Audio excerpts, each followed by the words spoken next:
el fariseo y el publicano. ¿Esto en dónde está, hermanos? ¿Dónde estábamos viendo, hermanos? Lucas, ¿verdad? Lucas 18. Lucas 18, del 9 ¿a cuál? Al 14, ¿verdad? Y nosotros la semana pasada ya habíamos establecido el propósito. ¿Cuál era el propósito? ¿Quién me puede decir cuál era el propósito, por favor?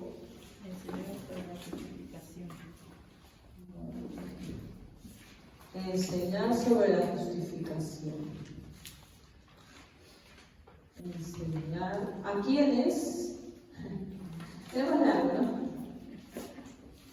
Sobre la justificación a quiénes.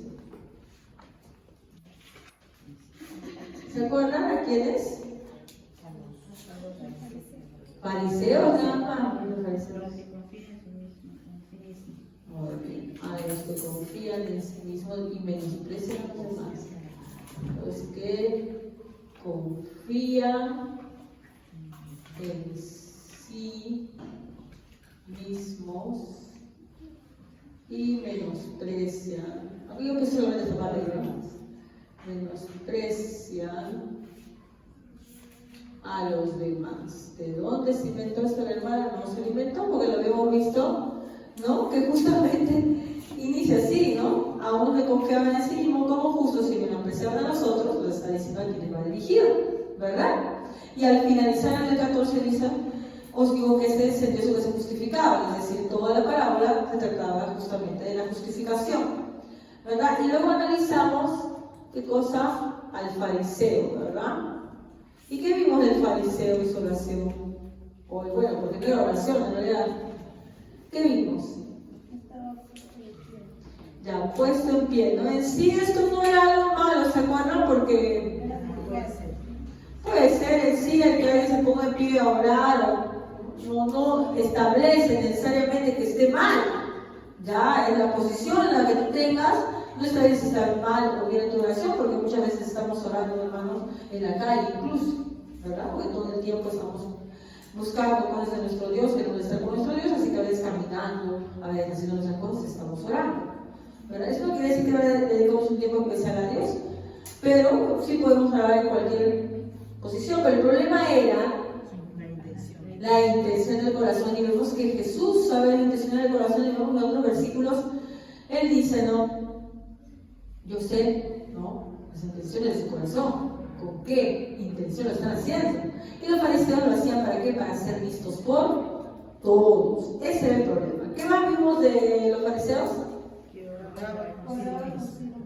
Nos vimos que oraba consigo mismo. No estaba orando con Dios, estaba orando consigo mismo.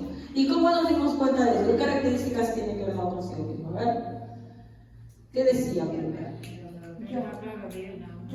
Ya, hablaba de él, ¿verdad? Se ponía en primer lugar a él, ¿no? Hablaba de él. Es más, vemos que en toda la oración, ¿no? Una y otra vez, mira que yo hago esto, hago lo otro. En ningún momento hubo una petición, estaba hablando simplemente sobre sus logros, sobre él, lo que le parecía bien, ¿verdad? ¿Qué más vimos del fariseo? En la oración de consigo mismo. De verdad, ¿no? Menospreciaba a los demás.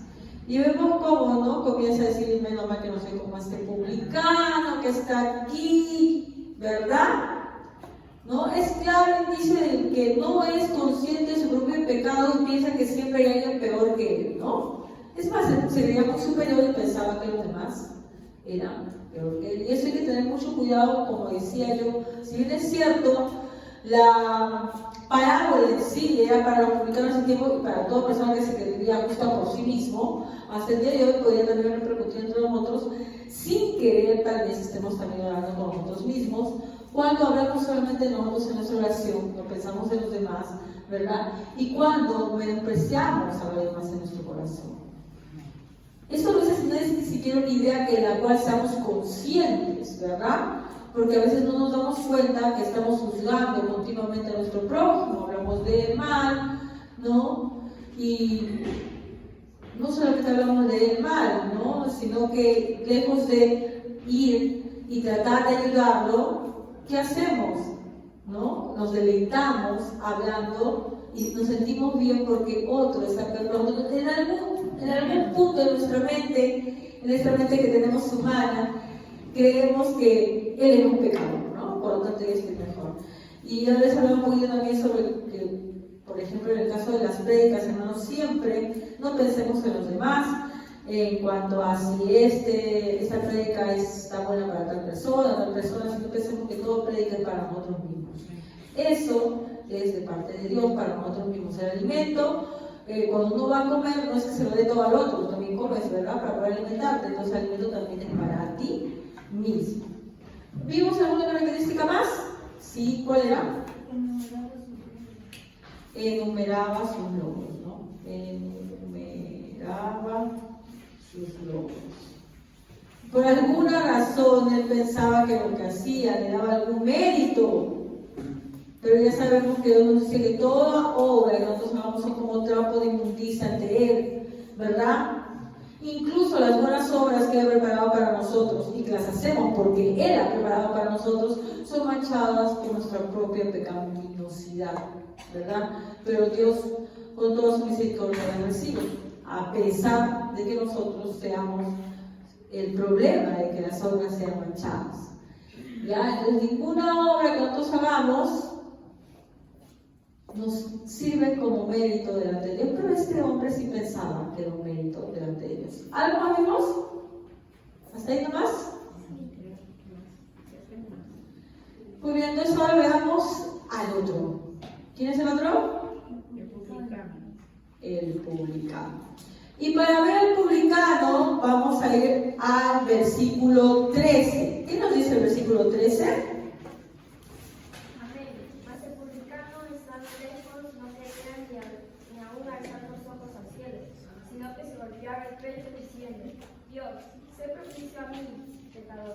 Muy bien, ¿ya?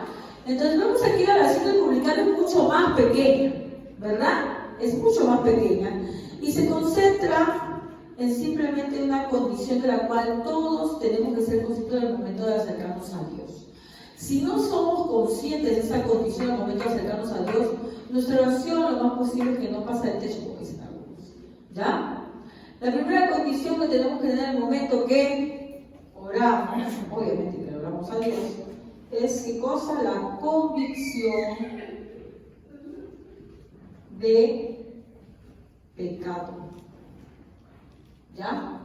Todo en el fariseo, perdón, en el publicano, hace ver de que él tenía convicción del pecado. ¿Ya? Él comienza, ¿no? Dice, ni siquiera es capaz de alzar la mirada, ¿verdad? Él estaba lejos, no como el fariseo que estaba delante, sino el que no se creía ni merecedor de ingresar, ¿no? En el medio del templo, dice. No quería ni alzar los ojos al cielo, sino que se golpeaba el pecho, diciendo, Dios sé propicio a mi pecador. La verdadera culpa y vergüenza lo abrumaba, ¿no? De verdad era consciente de su pecado y no podía sostenerse en pie ante la presencia de Dios. Esta no es una pose porque ahora incluso ha pasado tanto tiempo, ¿no? E incluso esto, como la oración del publicano que dice, no es mi culpa, ¿no? Soy propicio a mí, hasta es, ¿no?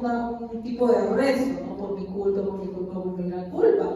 Pero eso es un rezo artificial, repetitivo, ¿no?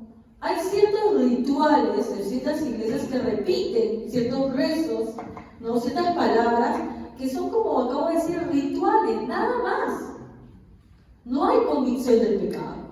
Decimos, sí, por mi culpa, sí, hay credos incluso sobre eso. No sé si es lo que no está malo, pero estoy diciendo que si simplemente lo repito como un logro, no tiene ninguna convicción de pecado en realidad en nuestro corazón, es simplemente una repetición vana, ¿ya? En cambio, el publicano, vemos que si tenía una convicción de pecado, se ve en su actitud y en lo que dice, en lo que hace y en lo que habla, en las dos cosas, ¿no? Tanto en lo que hace, porque vemos que hacer no es capaz de acercarse, salir adelante si no está lejos. ¿Qué más? También no es capaz de alzar la mirada, ¿ya? Y se golpea el pecho. Pero muchas veces hasta ahora nos critican, ¿no? Dicen, no, ustedes se van a golpear el pecho en la iglesia. Y miren, es triste que nos digan eso, ¿saben por qué? Porque cuando lo dicen, saben que tiene una connotación, como decimos, hipócritas, ¿no? Ustedes se van a llorar, a lamentarse a su iglesia, pero en realidad siguen igual.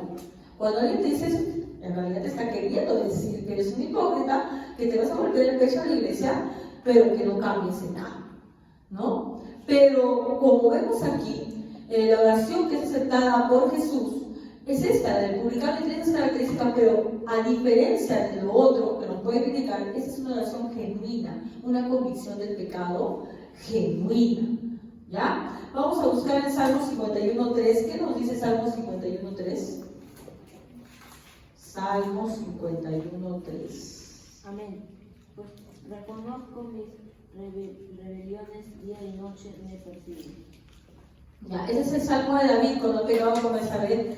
Dice, porque yo reconozco mis transgresiones y mi pecado está siempre delante de mí. Estamos hablando de David, ¿verdad? El ungido de Dios, aquel que fue escogido entre sus hermanos para ser rey, y que incluso cuando Samuel lo va a ungir a uno de sus hermanos, ¿no?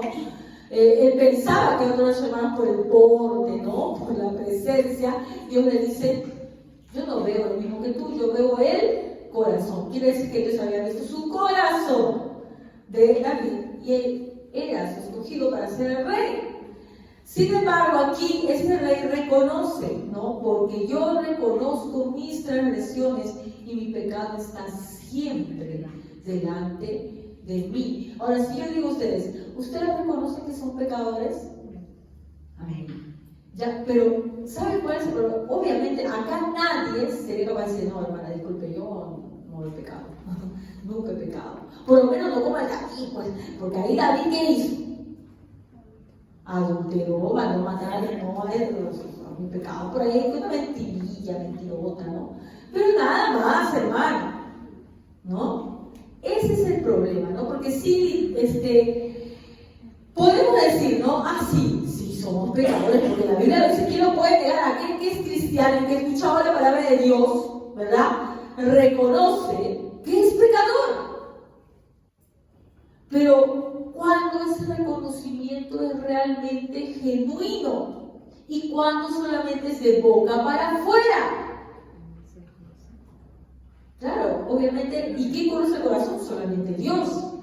Pero hermanos, como yo me doy cuenta que realmente yo reconozco que soy pecador, ¿no? Y no solamente algo que estoy diciendo de boca para afuera. Bueno, hay muchas formas en las cuales tú puedes reconocer si realmente eres una persona que tiene convicción del pecado, es decir, tú reconoces el pecado que mora en ti, o simplemente para ti es algo que tú tienes como conocimiento, ¿ya? Pero en realidad no ha llegado a tu corazón. Hay varias formas. Por ejemplo, cuando tú tienes algún desacuerdo con alguien, eres capaz de darte cuenta que tú siempre, y digo siempre, tienes parte de la culpa. Siempre, siempre, porque no puedes decir, no, pero él me hizo tal cosa. Mira, y eso se ve mucho en las discusiones de pareja. Una vez estoy con su pareja y está diciendo, pero qué paciencia. Job se me queda chiquito a mi lado. Porque para tener paciencia este hombre, pues, ¿quién te aguanta ahí pensando en su mente, ¿no? Y todo lo demás. No tienes en realidad convicción del pecado. No la tienes. siempre tú fallas. Si tú no eres capaz de ver que tú también eres culpable, no tienes convicción del pecado. Pero ¿cuántas veces hemos estado discutiendo con nuestra pareja en plan víctima, no? Me tocó la peor persona de este mundo, yo una chica buena, responsable de su casa, y miren quién me tocó. Y cuando estamos discutiendo en la euforia de la discusión, uno no ve su pecado. Que no tenemos convicción del pecado. Otro ejemplo, llamas la atención a tu hijo. Dices, ¿cómo me salió este niño así? ¿Qué hice? Si no eres capaz de darte cuenta que tú eres parte, en gran parte, culpable de cómo se comporta tu hijo y qué hace tu hijo, no eres capaz de ver la convicción del pecado. No mientes cuando dices, no, sí, yo soy pecadora. No, es hipocresía. Tú no te das cuenta de tus culpas, de qué hiciste mal. Igualmente los hijos. Cuando ven con mi papá es violento, agresivo, ¿qué me tocaba este padre? Si tú como hijo no eres capaz de ver tu falta, en que tu padre o tu madre se molestan o se irritan, porque tú también irritas, porque tú también te equivocas, no tienes convicción del pecado. Pero pasamos nuestra vida en plan víctima. Me tocó el problema. Los hermanos hablan mal de mí, pero si no eres capaz de ver que tú también estás haciendo algo malo, no tienes convicción de pecado. Con eso yo no estoy diciendo que se justifique la otra persona, pero eso no está en ti juzgarlo. Tú no juzgues al siervo de otro. Tú con mucho amor a tu pareja, a tu hijo, a tu padre, puedes hablar y con la palabra de Dios, porque no es que lo que a ti te nace de tu corazón, ¿no? Mira, tú eres así, asano, simplemente porque estoy de cólera y te lo digo porque yo tengo cólera, pues. No es así. Tú te sigues para corregir con amor a la persona, a tu familiar, ¿no? A tu hermano en Cristo, porque la palabra de Dios lo dice, no porque tu cólera te lo diga, ¿verdad? Pero muy aparte de eso, que tú le estés, supongamos que sí. Esa persona sí ha cometido un error. Pero si tú no eres capaz de ver tu error en ti mismo, no tienes convicción de pecado. Yo te pregunto a ti, pero no vas a responder. ¿Cuántas veces, cuando tienes una diferencia con alguien, eres consciente que tú eres de todas maneras también culpable? Cuando llamas la atención a tu hijo de que es flojo, ay, pero es un flojonazo. O sea, cuando el niño nació, ¿no? Tú le eres a luz y ya él nació destinado a ser un flojo toda su vida. ¿Así es? No. ¿O tú contribuiste con tu crianza? ¿O el hijo te contestó, por ejemplo? No sé, casi solo se usa ahora. ¿Es solamente la culpa de él y no voy a decir que no la culpa de los niños? Es tu culpa. Se lo permitiste, no le dejaste. No le llamaste atención cuando debías, no la corregiste, solo le dejaste de lado en un tiempo. Es tu culpa también. Es tu culpa. Y de la misma manera también los hijos. Cuando gritan a los padres, ay, mi mamá siempre me grita. ¿Qué haces? Todo el tiempo quizás lo estás desafiando. Le colmas la paciencia. Y en el caso de pareja, ay, no, es que se exacerba. Pero tú, ¿qué haces? ¿Cómo actúas? Porque todas las personas tenemos pecado, hermanos, a nuestro modo. Hay algunos que pecamos de manera escandalosa porque tenemos reacciones más fuertes, ¿no? Y que como que gritamos y nos airamos. Y hay gente calladita nomás, que somos más dañinas y tóxicas. ¿En serio? Suavecito, nomás insultamos. Sin insulto, pero lastimamos. Herimos en lo profundo. Pero vamos a ir con nuestro plan de víctima.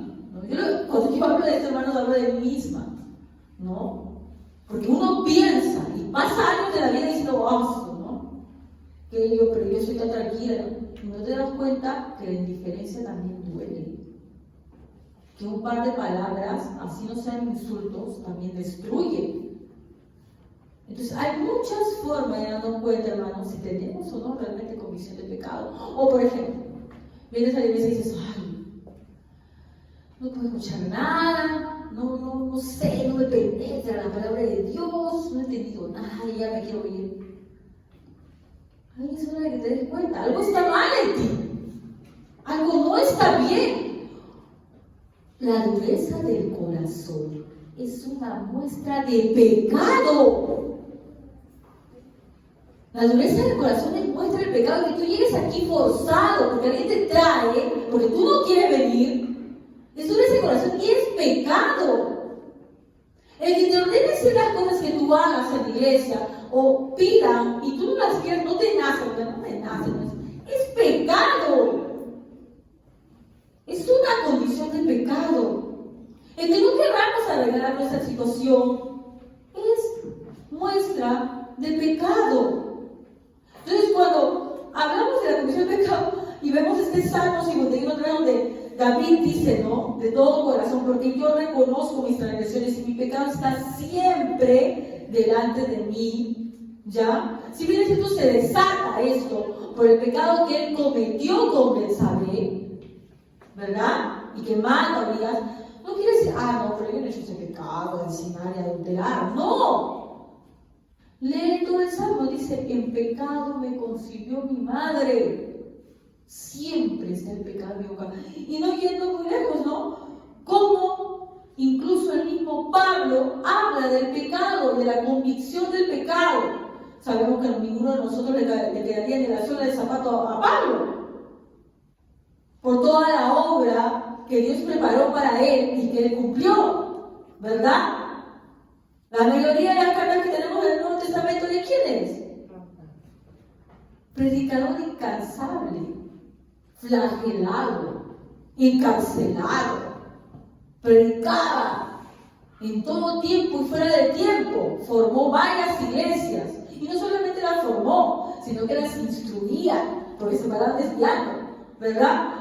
Pero él dice también, ¿no? En Romanos, vamos a buscar Romanos 7, 22 al 24.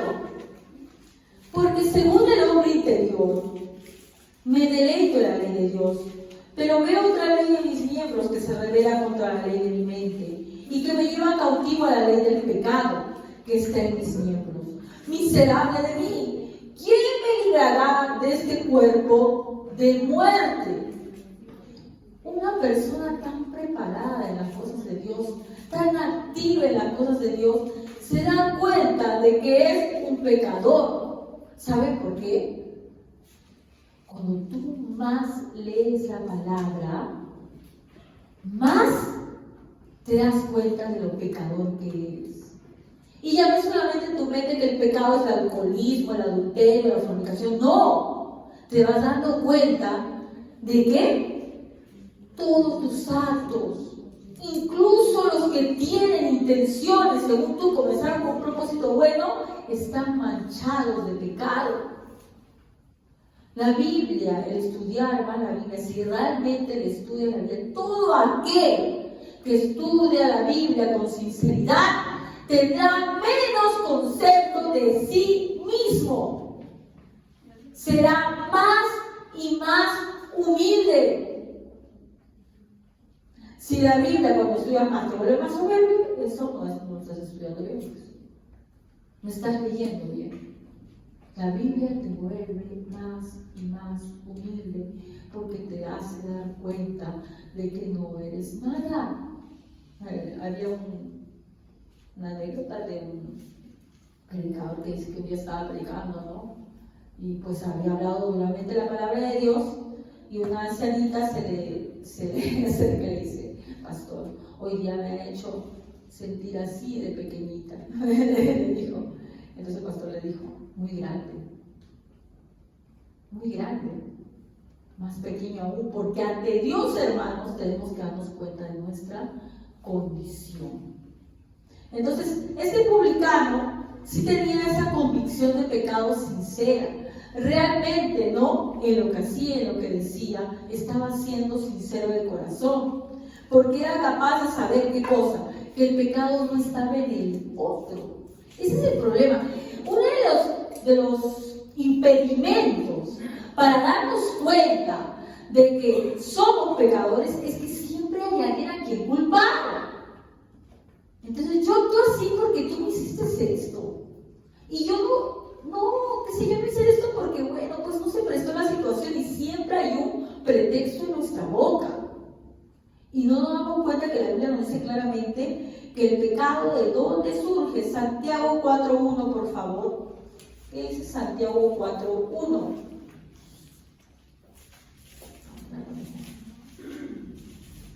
Santiago 4.1. Amén. ¿De dónde vienen todos los conflictos y peleas que hay entre ustedes? Vienen de ustedes mismos, de sus deseos egoístas que siempre están librando una guerra en su interior. ¿De quién viene? De ustedes mismos, de nuestros deseos egoístas, ¿verdad? ¿De dónde vienen los pleitos, las contiendas entre nosotros, las diferencias entre nosotros? De nosotros mismos. No mires al otro. Es que a veces estamos tan atentos a ver el problema que tenemos. Yo no digo para nada que no tenga problemas. No digo que no tenga pecados, porque estaría contradiciendo la palabra, porque la palabra de Dios dice que todos somos pecadores.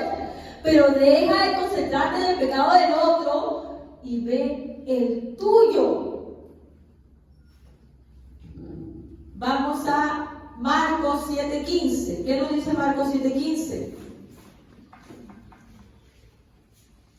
Marcos 7:15.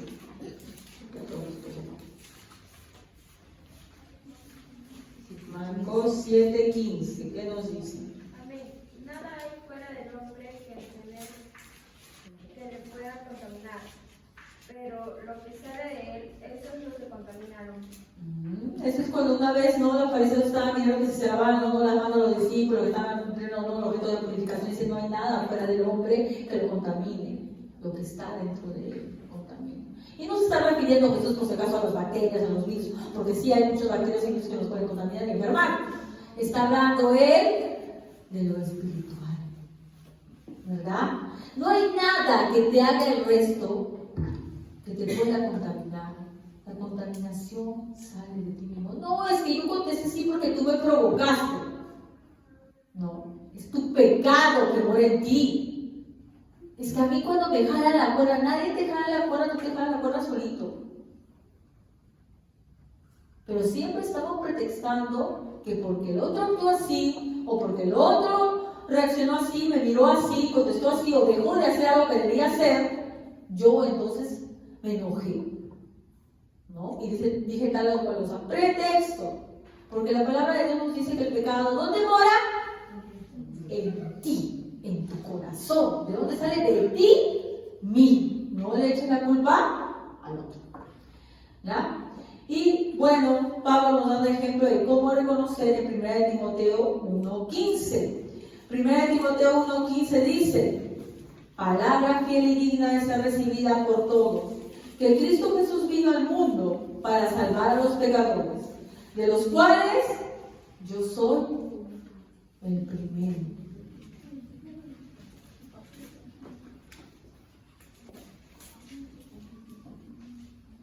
Miren la característica de un verdadero cristiano. Reconoce su pecado. No es perfecto, porque nadie es perfecto. Vemos a David que reconoce su pecado, vemos a este publicano que reconoce su pecado y vemos a Pablo que reconoce su pecado. ¿Verdad? Entonces, este hombre con toda su actitud y con lo que decía, demuestra que él tenía convicción de pecado. Y en la segunda parte de este versículo termina diciendo él: Dios, sé propicio a mi pecador. En otra versión, la NBI, dice: oh Dios, ten compasión de mí, que soy pecador. ¿Qué está pidiendo esta persona? ¿Qué está pidiendo? Misericordia, ¿verdad?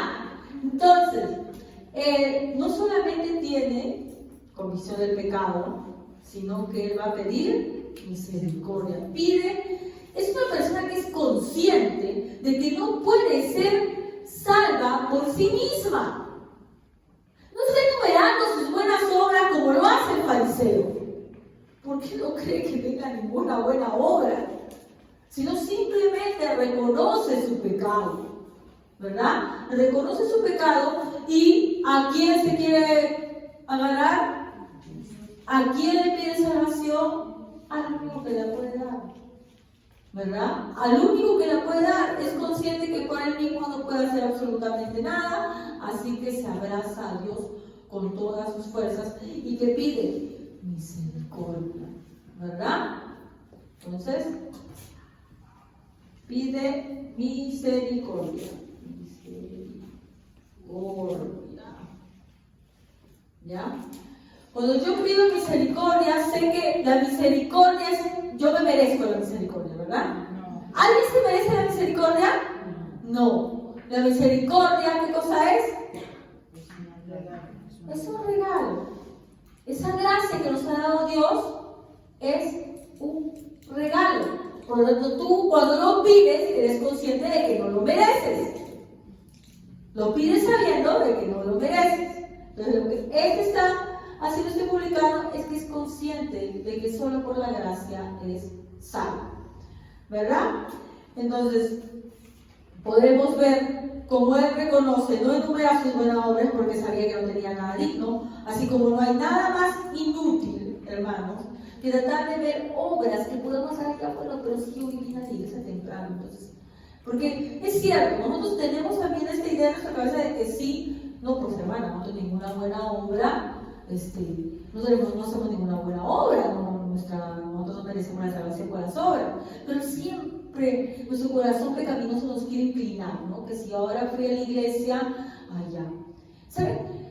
Como dice la palabra de Dios, engañoso es el corazón más que cualquier cosa. Porque con mi boca yo digo, sí, yo soy pecador, mis buenas obras no me van a dar la salvación, pero siempre estoy calculando. Entonces tú lees la Biblia en la mañana y dices, en la tarde, no, pues ya la leí en la mañana, ¿no? ¿Por qué alguien pensaría así? Porque piensa que ya hizo una buena obra. O ya vine el día domingo a la iglesia, ya no voy a el miércoles. ¿Por qué? Porque en tu cabeza siempre es compensación. Entonces tú estás transando con Dios, ya te di esto, ya mucho, pero no. Ya prediqué a esa persona, ya, pues ya, ahora sí descanso. ¿Esa es la forma de pensar de un cristiano convertido? No. Por eso es que cada vez, como le decía en ese momento que tú lees la Biblia, te das cuenta de tu condición pecaminosa. ¿Cuántos, y yo misma, hablo de mí misma, hacemos esto en nuestra cabeza, esa transacción, ¿no? Como diciendo, bueno, ya te di esto, como si uno le estuviera dando algo a Dios. Es muy gracioso porque uno piensa que está dando algo, por lo tanto ya merece pues algo para mí mismo. Yo fui a la iglesia. Y nunca hagan esto. Nunca hagan esto, padres. De decir a un joven, mira, si vas a la iglesia te dejo salir a un lugar. Nunca hagan eso. Porque sabes qué estás haciendo. Estás bajando lo que tienes como diciendo, como que la iglesia es un castigo. Ay, ya bueno, es como cuando dicen, como le digo a veces a mi hijito, ¿no? A ver, cómete primero eso feo y te veis todo rico. Es como si eligieras eso.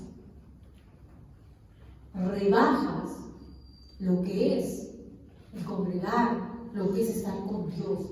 Para el joven debe ser un privilegio. Pero yo digo, bueno, si vas a la iglesia, entonces, ¿qué estás diciendo? Cómete primero la verdura y luego te doy el caramelo. Como si la iglesia fuera lo malo. Más bien sembremos en la cabeza de nuestros hijos que es de gran gozo tener la oportunidad de venir a la iglesia a agradar a nuestro Dios. ¿No? ¿Y qué hago con la otra hermana? No le dejes ir simplemente. No se va a morir. Créeme, no se va a morir. Algunos piensan que sí, porque llora mucho, no, llorará un rato, se va a pasar. Si tú piensas que le va a hacer daño a algo, es como cuando muchas veces somos así, padre, ¿no? Como con Santiago. Le doy un caramelo, luego le doy otro caramelo. Sé que le va a hacer daño. Entonces no le voy a dar a mi hijo algo que le va a hacer daño. ¿Verdad? Ya.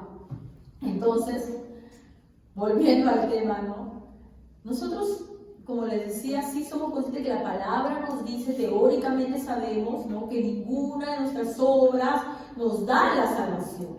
Pero en la práctica siempre nuestro corazón está corrompiendo. Por eso es que, hermanos, necesitamos estar en la casa de Dios. Porque cuando estamos allá afuera, nuestro corazón maquina rápido. Y está calculando, transformando, modificando la palabra que han escuchado para nosotros con beneficio. Así es. Entonces tenemos que estar siempre con Dios. El día que tú te descuidas, pecas. Pecas más y más. ¿Verdad? Ninguna buena obra nos hace merecedores de la salvación. El fariseo pensaba que sí, está dentro de 10, yo hago tal cosa. Pero las obras, hermano, es tan inútil como maquillar a un muerto. ¿Para qué sirve el maquillaje de muerto? ¡Está muerto! No sirve para nada. Estamos muertos en nuestros delitos y pecados. Así lo maquillas y sigues muerto en tus delitos y pecados. Si no te hace nacer de nuevo Jesucristo, de nada sirven tus buenas obras, entre comillas. ¿Ya? Entonces, ahí nos damos cuenta de algo, que Él es, ¿qué cosa? Consciente de que necesita misericordia, de que eso es gratuito y que Él es incapaz de hacer nada para poder lograrlo. Y bueno, eso ni siquiera es el problema porque lo sabemos de memoria, creo ya. Mateo 5, 3, ¿qué dice? Bienaventurados de espíritu, porque de ellos es el reino de los cielos. ¿Qué quiere decir esto? ¿Quién busca a Dios? ¿Quién es capaz de decir, Dios, sé propicio a mi pecador? Oh Dios, ten compasión de mí, que soy pecador. Solo aquel que se da cuenta de que no existe otra forma de ser salvado. Solo aquel que se da cuenta que es totalmente inútil.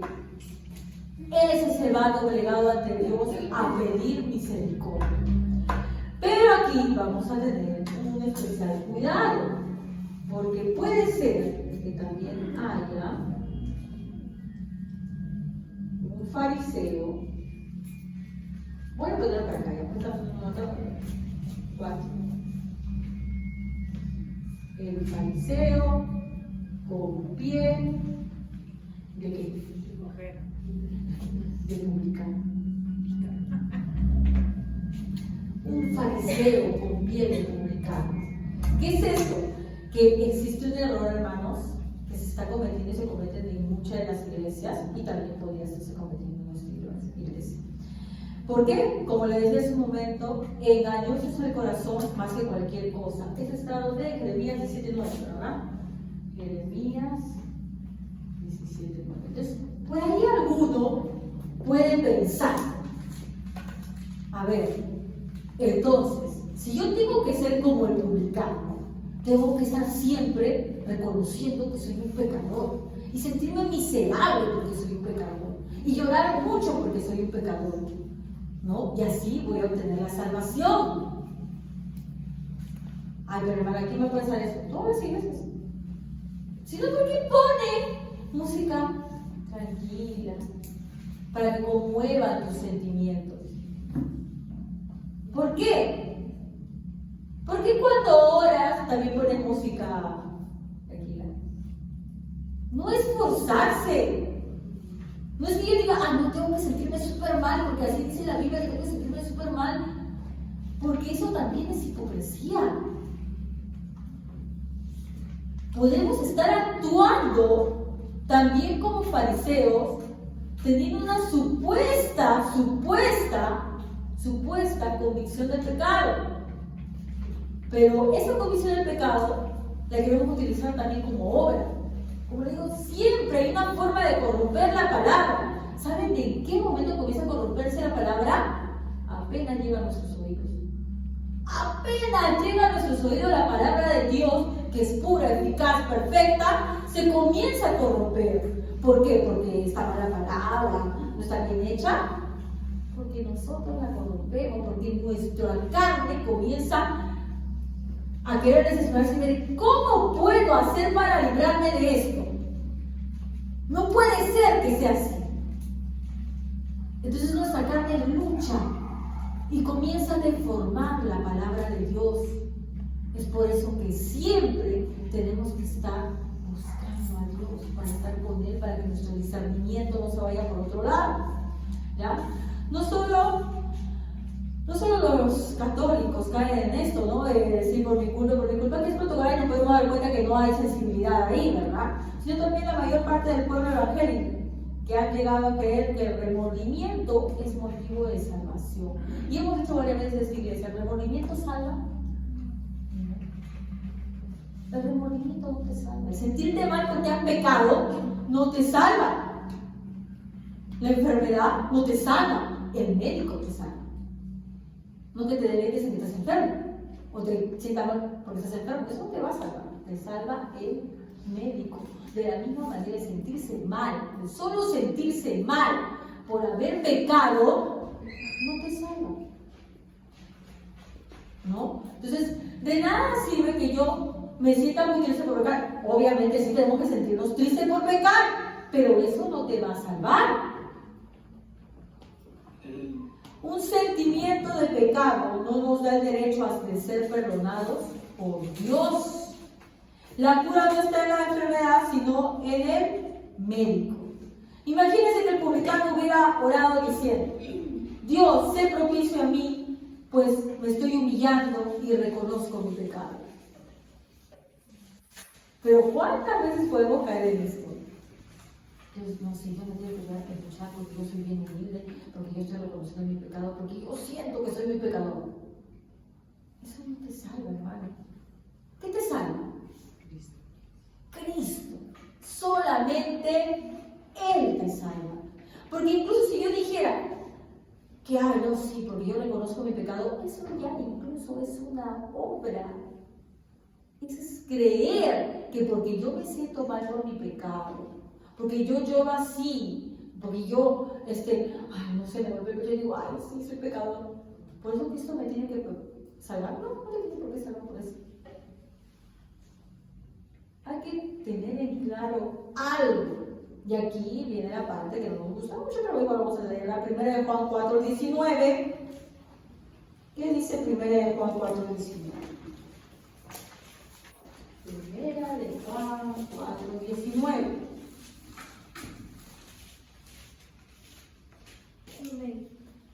Por eso los que sufren, porque Dios así lo quiere, deben seguir haciendo el bien y dejar que Dios los cuide.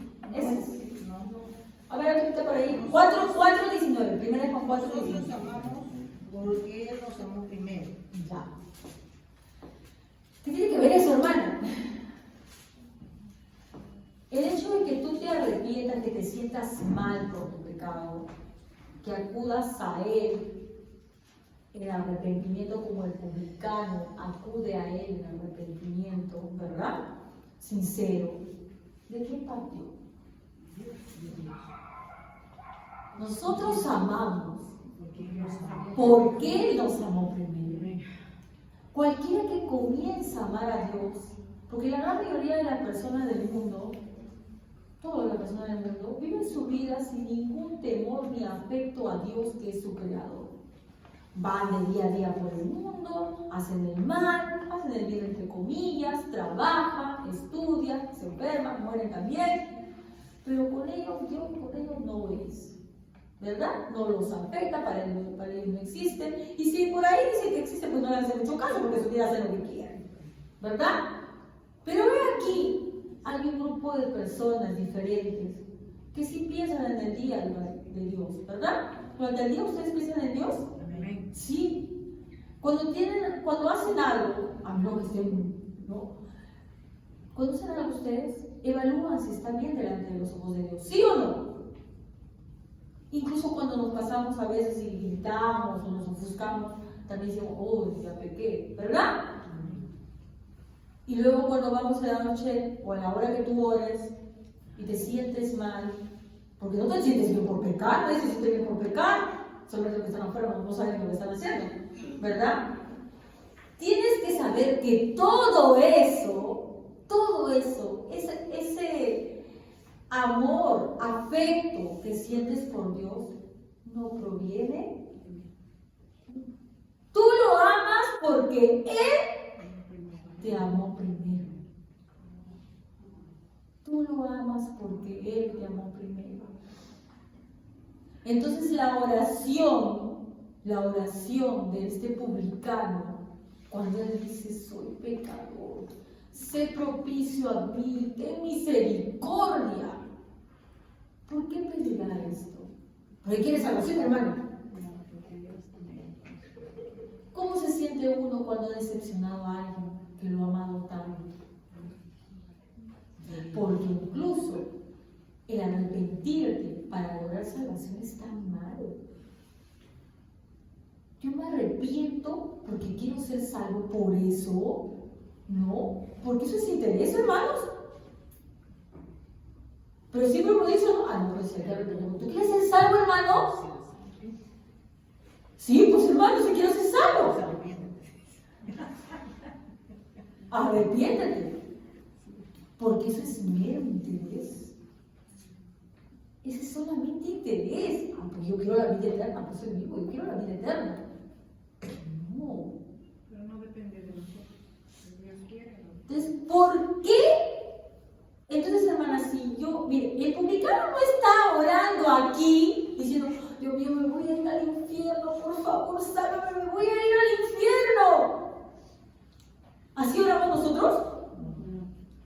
Porque eso es una oración con interés. Solamente quieres el premio. Quieres, como dicen los chicharrones, no el chancho. ¿Por qué oraría con dolor de corazón?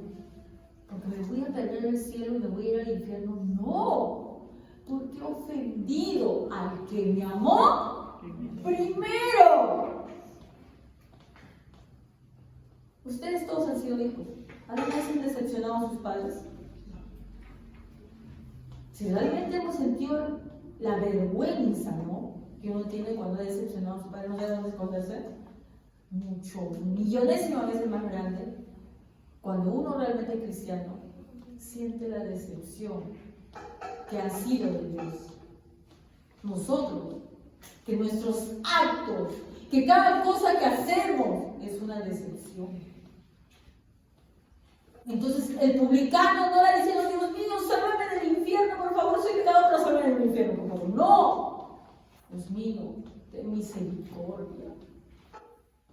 Me amas y mira lo que yo soy. Cuando yo debería estar agradecido día y noche, cuando debería deleitarme en venir a tu iglesia, no esperando que me jale mi papá y mamá, o quien sea. Cuando debería estar escuchando atentamente tu palabra, cuando debería estar en mi casa anhelando tu presencia.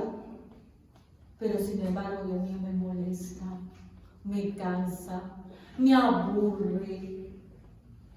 Entonces ahí, si tú te das cuenta de que esa condición que tienes está mal, entonces te puedo decir una cosa, tienes esa convicción del pecado. Pero pasamos esta vida, hermanos, pensando que no, pues. Pensando que no, que estamos bien. Y que estamos haciendo allá. Entonces, no sé si le ha pasado a usted. Cuando yo hablo, como le digo, primero me acuso a mí misma. Y cuando uno a veces ha orado al Señor y se ha lamentado por su pecado, y que hasta mira, me lo por el pecado, uno siente que ya está bien, pues ya, no sé, me dolió de verdad, he sido sincero. No.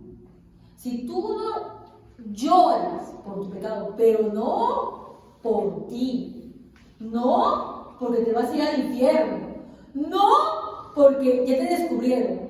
Si tú no lloras por tu pecado, por haber ofendido, porque el ofendido es él, por haber ofendido a Dios, nunca te vas a arrepentir. Nunca te arrepentiste. Nunca. ¿Cuántos hemos venido así en la iglesia, hermano? Pensando que nos hemos arrepentido porque lloraste, Porque te dio cólera pecar. Porque lloraste porque te descubrieron. Porque lloraste porque, bueno, te cuenta que te metes otra vez. Pero no te diste cuenta. Yo les pregunto, pero solamente para que se recuerden ustedes mismos. Cuando oran pidiéndole perdón a Dios, es porque realmente están convencidos de que lo han ofendido a Él. ¡A Él! Esa es la oración con convicción de pecado. Y en el versículo 14 dice: os digo que este descendió a su casa justificado antes que el otro, porque cualquiera que se enaltece será humillado, y que el que se humilla será enaltecido. Habla de que el publicano regresó, ¿qué cosa? Justificado, ¿verdad? ¿Qué es la justificación? La justificación. ¿Ya? Vamos a ver en Filipenses, capítulo 3. Filipenses capítulo 3, del 8 al 9. Filipenses capítulo 3, versículos del 8 al 9. ¿Qué dice? A ver. Es más, creo que nada vale la pena comparado con el invaluable bien de conocer a Jesucristo mi Señor. Por Cristo he abandonado todo lo que creía haber alcanzado. Ahora considero que todo aquello era basura con tal de lograr a Cristo. En Él soy aprobado por Dios. No es que yo mismo me doy aprobación por lo que dice la ley, sino que Dios me aprueba por la fe en Cristo. La aprobación viene de Dios por la fe. ¿Alguna vez te han desaprobado? Ay, lo que están en el colegio, ¿no los han desaprobado? Tienen cara de culpables, hermanos, sí los han desaprobado. Supongamos que has vagado todo el trimestre. O si has entregado trabajo, los has entregado medio mediocres. ¿Ya? Ahí llegabas, escuchabas la clase, mirabas a la profesora, pero estás conversando con la amiga, chismeando de tu vida, y de las 50 vidas que creo que tienen los niños a veces se hablan tanto. ¿Ya? Entregas un trabajo tarde, ¿no? Y luego llega la libreta y estás desaprobado. Bueno, antes que llegue la libreta, la profesora a veces anuncia, ¿no? Para que te vayas preparando, para que tu mente, tu cuerpo, todo se prepara para el día de la entrega de la libreta. Entonces la profesora dice, los chicos preguntan, pues, entonces, profesor, estoy jalado, no he hecho nada todo el trimestre y quieres ser aprobado. Eso es la necesaria, bueno. Pero viene y uno le dice, sí, estás desaprobado. ¿Y qué te dice el chico? Por favor, un trabajito, cualquier cosita yo le hago, profesora, cualquier cosa, por favor, te suplican. Dicen de todo, el rogatorio se llama esa etapa, así le llamamos los profesores, la etapa de rogatorio. Es más o menos en la etapa de noviembre y diciembre, donde puedes pedir cualquier cosa. Vale la pena saber. Bueno, la cuestión es que los chicos ruegan. ¿Y qué pasa si es que la MIS le da la oportunidad? Gracias, misecita, gracias, yo la quería, yo sabía que usted me iba a ayudar. Porque te dieron la oportunidad de aprobar, aunque tú estabas desaprobado. Muy bien, nosotros estamos jalados. Y nuestra desaprobación nos conduce a ¿dónde? A la muerte. Porque el pecado, la paga del pecado es muerte. Pero ve aquí, viene alguien que paga por nuestro pecado. Esa es la justificación. Como lo ve Pablo, dice, ¿no?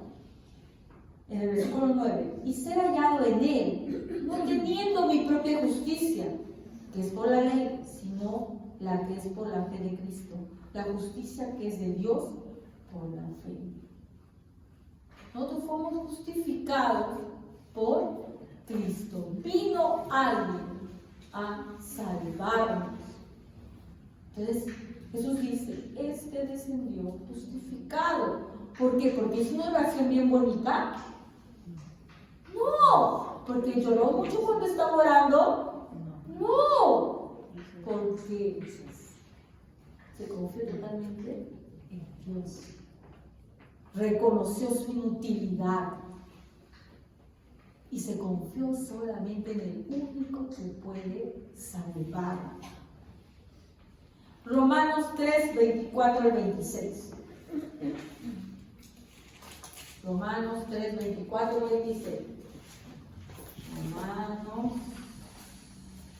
3, 24 al 26. A ver, ¿quién lo puede leer?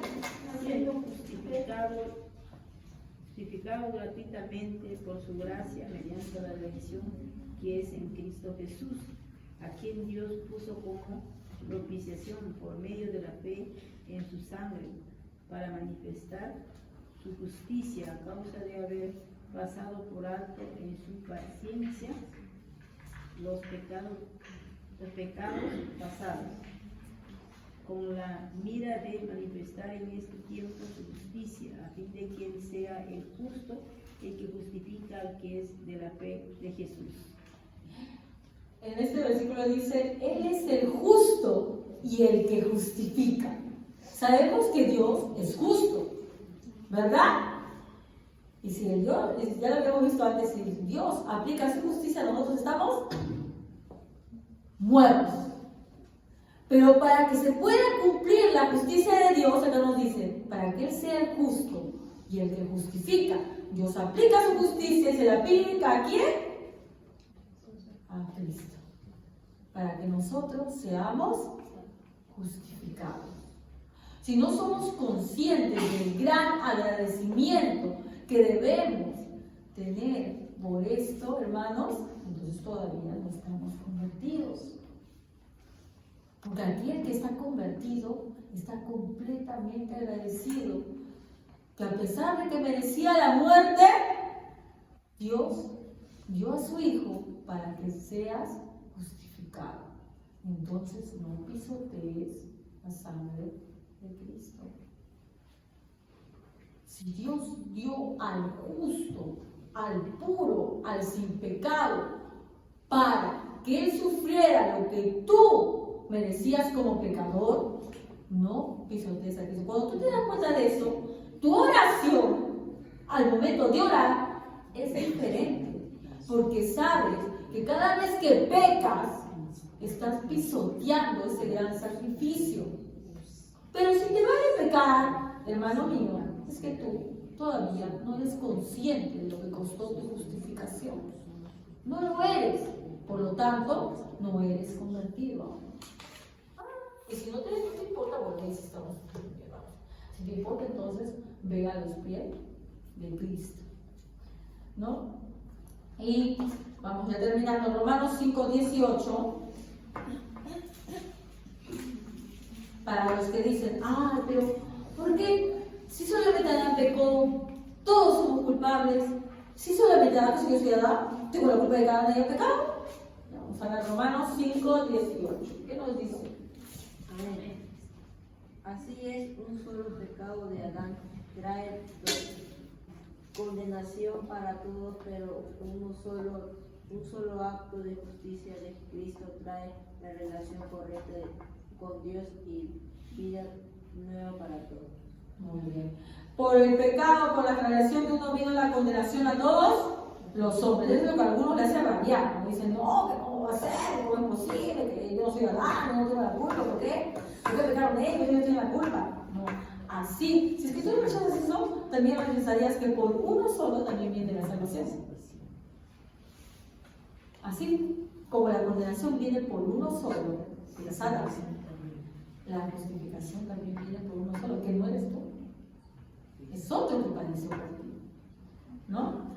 Entonces, hermanos, la justificación, este hombre regresó a su casa, dice, descendió justificado. ¿Por qué? Porque él se confió en el único que lo podía justificar. Y su oración fue sincera, congoja por pecar contra Dios. Y así deben ser nuestras oraciones, orando a Dios porque a Él lo hemos ofendido. A Él lo hemos ofendido. Nunca olvidar, hermanos, que esta salvación que tenemos no la merecemos. ni con todas nuestras lágrimas del mundo, ni con todo nuestro dolor del mundo, ni con todo que canté esta una noche, igual no te mereces la salvación. ¿Ya? No te hace merecer la salvación. Lo único es que Él te amó primero. Si Él te amó primero, sin tú merecerlo, es para que vivas toda tu existencia agradecido con Dios. Amén, hermanos, vamos a ponernos de pie y vamos a orar.